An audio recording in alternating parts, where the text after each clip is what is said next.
ತುಳುನಾಡು ವಾರ್ತೆ, ತುಳುನಾಡ ಸಂಸ್ಕೃತಿಯ ದೀವಟಿಗೆ. ಗ್ರಾಮೀಣ ಭಾಗದಲ್ಲಿ ಈ ವರ್ಷ ಪ್ರಪ್ರಥಮ ಕಂಬಳ ನಮ್ಮ ಪಣಪೀಲದ ಕಂಬಳ. ಮರುದಿವಸ ಆದಿತ್ಯವಾರದವರೆಗೆ ಈ ಕಂಬಳ ನಡೆಯಿತು.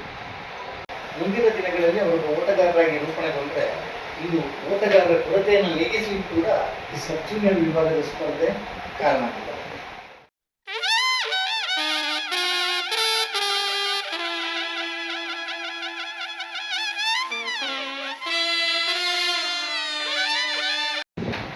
ಒಂಬತ್ತು 11/2024 ಶನಿವಾರದಂದು ಬೆಳಿಗ್ಗೆ 8ರಿಂದ ಸ್ಟಾರ್ಟ್ ಆಗಿ ಮರುದಿವಸ ಆದಿತ್ಯವಾರದವರೆಗೆ ಈ ಕಂಬಳ ನಡೆಯಿತು.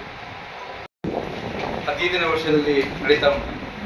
ಇದರಲ್ಲಿ ನಮ್ಮ 15ನೇ ವರ್ಷದ ಈ ಮನೋರು ಬೆಳಕಿನ ಜಯ ವಿಜಯ ಜೋಡುಕರ ಕಂಬಳದಲ್ಲಿ ಗೌರವಾಧ್ಯಕ್ಷರಾಗಿ ನಮ್ಮ ಶಾಸಕರಾದ ಉಮನಾಥ್ ಕೋಟಿಯಂದವರಿದ್ದಾರೆ. ಅಧ್ಯಕ್ಷರಾಗಿ ಯುವರಾಜ್ ಜೈನ್ ನಂದೊಡ್ಡ ಅರಮನೆಯವರಿದ್ದಾರೆ. ಹಾಗೆ ಕಾರ್ಯಾಧ್ಯಕ್ಷರಾಗಿ ನಾನಿದ್ದೇನೆ. ಹಾಗೆ ಪ್ರಧಾನ ಕಾರ್ಯದರ್ಶಿಯಾಗಿ ಅಶ್ವಥ್ರವರಿದ್ದಾರೆ. ನಮ್ಮ ಕಂಬಳಕ್ಕೆ ಮಾರ್ಗದರ್ಶಕರಾಗಿ ವಿಜಯಕುಮಾರ್ ಇದ್ದಾರೆ. ಹಾಗೆ ಊರಿನ ಎಲ್ಲ ಯುವಕರ ಒಂದು ಒಗ್ಗಟ್ಟಿನಿಂದ ನಮ್ಮ ಪಣಪಿಲ ಜಯ ವಿಜಯ ಜೋಡುಕರ ಕಂಬಳ ಬಹಳ ಯಶಸ್ವಿಯಾಗಿ 14 ವರ್ಷ ನಡೆದಿದೆ. ಈ ವರ್ಷ ಕೂಡ ನಡೀತದೆ ಅಂತ ಹೇಳಿ ಒಳ್ಳೆಯ ಒಂದು ಭಾವನೆಯೊಂದಿಗೆ ನಾವು ಈ ಕಾರ್ಯಕ್ರಮ ಸ್ವಾಗತಿಸುತ್ತಾ ಅಭಿನಂದಿಸುತ್ತಾ. ಯಾಕಂತ ಹೇಳಿದ್ರೆ ಪತ್ರಿಕಾ ಮಾಧ್ಯಮದವರು ಈ ಕಂಬಳದ ಬಗ್ಗೆ ಹೆಚ್ಚಿನ ಒತ್ತನ್ನು ಕೊಡುವುದರಿಂದ ಕಂಬಳ ಇಲ್ಲೂ ವಿಶ್ವ ಪ್ರಸಿದ್ಧಿಯನ್ನು ಪಡೆಯತಕ್ಕಂಥ ವ್ಯವಸ್ಥೆಗೆ ಬಂದ ಕೇವಲ 2 ಜಿಲ್ಲೆಗಳಲ್ಲಿ ನಡೆದಿರ್ತಕ್ಕಂಥ ಈ ಕಂಬಳ ಒಂದು ವಿಶ್ವದ ಜನ ಬೇರೆ ಬೇರೆ ದೇಶಗಳಲ್ಲಿ ನೇರ ಪ್ರಸಾರದಲ್ಲಿ ನೋಡೋದಕ್ಕೆ ಕಾರಣ ಆಗಿದೆ ಅಂತ ಹೇಳಿ ಈ ದೃಶ್ಯ ಮಾಧ್ಯಮ ಇದೆ. ಅದೇ ರೀತಿ ಕಂಬಳ ನಿಂತ ಸಂದರ್ಭದಲ್ಲಿ 16-17 ಇಸವಿಯಲ್ಲಿ ಕಂಬಳ ಆಗುವುದಿಲ್ಲ ಅನ್ನುವಂಥ ಹಂತದಲ್ಲಿ ಪತ್ರಿಕಾ ಮಾಧ್ಯಮ ಕೊಟ್ಟಂಥ ಪ್ರೋತ್ಸಾಹವನ್ನು ಯಾರು ಮರೆಯಲಿಕ್ಕಿಲ್ಲ ಅಂತ ಪತ್ರಿಕಾ ಮಾಧ್ಯಮ ನಿರಂತರವಾದ ಸಹಕಾರವನ್ನು ವಹಿಸಿದೆ. ನಮ್ಮ ಪಣಪಿಲ ಗ್ರಾಮದಲ್ಲಿ 15-16 ವರ್ಷಗಳ ಹಿಂದೆ ಈ ಗ್ರಾಮೀಣ ಭಾಗದ ಗದ್ದೆಯಲ್ಲಿ ಕಂಬಳ ಆಗ್ತಾರೆ.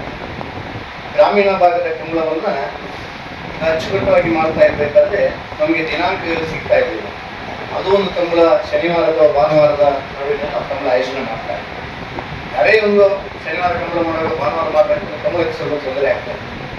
ಈ ವರ್ಷ ಅದು ಯಾರಿಗೂ ತೊಂದರೆ ಕೊಡಬೇಡ. ಕಳೆದ ವರ್ಷ ಕೂಡ ಉಪ್ಪಿನಗಡಿ ಕಂಬಳ ದಿವಸ ಆಗಿ ಅಂದರೆ 2 ವರ್ಷದ ಹಿಂದೆ ಕಟ್ಪಾಡಿ ಕಂಬಳ ಇದೆ, ಯಾವುದೋ ಒಂದು ಕಂಬಳದ ನಡುವಿನೆಲ್ಲ ಕಂಬಳ ಮಾಡ್ತಾರೆ. ಇವಾಗ ಈ ವರ್ಷ ನವೆಂಬರ್ ತಿಂಗಳಲ್ಲಿ ಕಂಬಳವನ್ನು ಆಯೋಜನೆ ಮಾಡೋಣ. ಅದರಲ್ಲಿ ಕಂಬಳಕ್ಕೆ ಗ್ರಾಮೀಣ ಭಾಗದ ಕಂಬಳ ಎಷ್ಟು ಕಡೆ ನಡೀತದೆ ಆ ಭಾಗದ ಓಟಗಾರರಿಗೆ ಹೆಚ್ಚು ಸ್ಫೂರ್ತಿಯಾಗಿದೆ.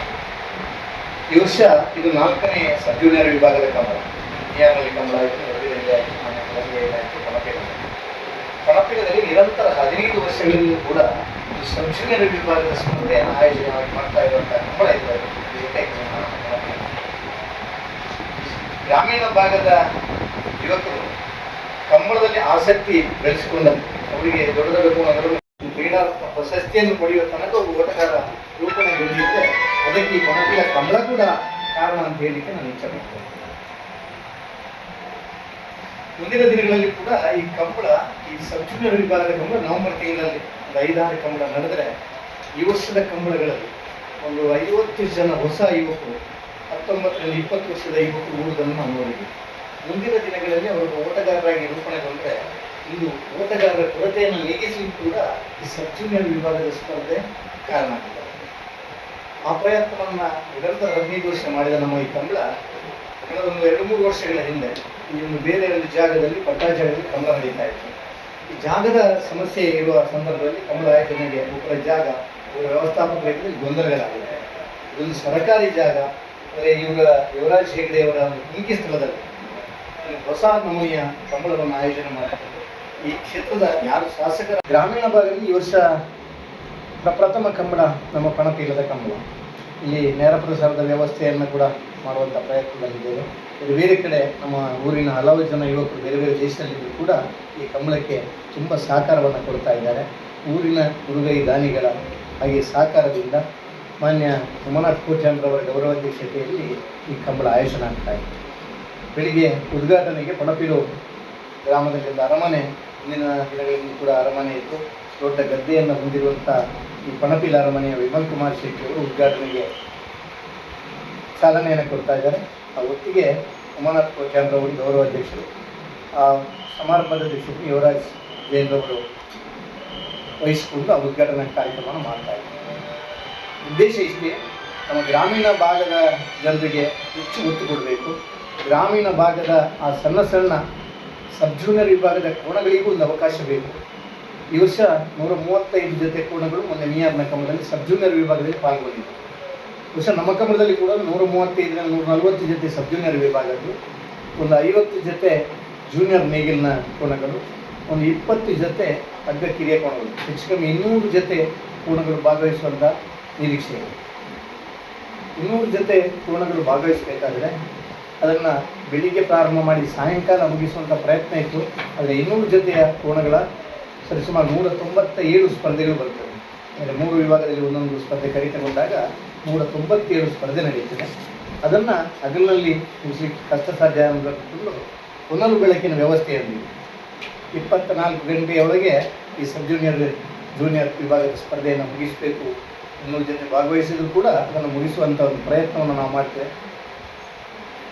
ಊರಿನ ಎಲ್ಲ ಯುವಕರ ಸಹಕಾರವನ್ನು, ಪತ್ರಿಕಾ ಮಾಧ್ಯಮದವರ ಸಹಕಾರವನ್ನು ಬಯಸುತ್ತಾ, ಉಡುಗೈ ದಾನಿಗಳ ಇನ್ನಷ್ಟು ಕೊಡುಗೆ ಬಂದರೆ ಮುಂದಿನ ದಿನಗಳಲ್ಲಿ ದೊಡ್ಡ ಕಂಬಳ ಸೀನಿಯರ್ ಕೋಣಗಳ ಸ್ಪರ್ಧೆಯನ್ನು ಕೂಡ ಮಾಡುವಂಥ ಆ ಉದ್ದದ 133 ಮೀಟರ್ ಉದ್ದದ ಕರೆ ಓಡಲಿಕ್ಕೆ 133.5 ಮೀಟರ್ ಉದ್ದ ಸಿಗುತ್ತೆ.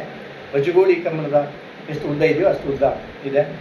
ಕರೆಗೆ ಹೊಯ್ಗೆಯಾಗಿ ಒಂದು ಸುಸಜ್ಜಿತ ಕರೆಯ ನಿರ್ಮಾಣ ಮಾಡಿದ್ವಿ. ಬಹುಶಃ ವಿಶಾಲವಾದ ಜಾಗ, ಹೆಚ್ಚು ಕೋಣಗಳು ಭಾಗವಹಿಸಿದರೆ ಸ್ವಲ್ಪ ಜಾಗದ ಕೊರತೆ ಆಗುತ್ತೆ. ಪಾರ್ಕಿಂಗ್ ವ್ಯವಸ್ಥೆಗೆ ಬೇಕಾದಷ್ಟು ವ್ಯವಸ್ಥೆಗಳು ಬೇಕಾಗುತ್ತೆ. ಮುಂದಿನ ದಿನಗಳಲ್ಲಿ ಅದನ್ನು ಕೂಡ ಪ್ರಯತ್ನ ಮಾಡ್ತೇವೆ. ಜಿಲ್ಲೆಯ ಬೇರೆ ಕಂಬಳಗಳಲ್ಲಿ ಯಶಸ್ವಿಯಾದ ಕೋಣಗಳು ಕೂಡ ನಮ್ಮ ಕಂಬಳದಲ್ಲಿ ಓಡಬೇಕು ಅನ್ನೋ ಅಪೇಕ್ಷೆ ಇದೆ. ಆದರೆ ಮುಂದಿನ ವರ್ಷ ಅಥವಾ ಅದರ ಮುಂದಿನ ವರ್ಷ ಆ ಕಂಬಳವನ್ನು ಕೂಡ ಆಯೋಜಿಸುವಂಥ ಯೋಚನೆಯಲ್ಲಿ ನಾನಿದ್ದೇನೆ.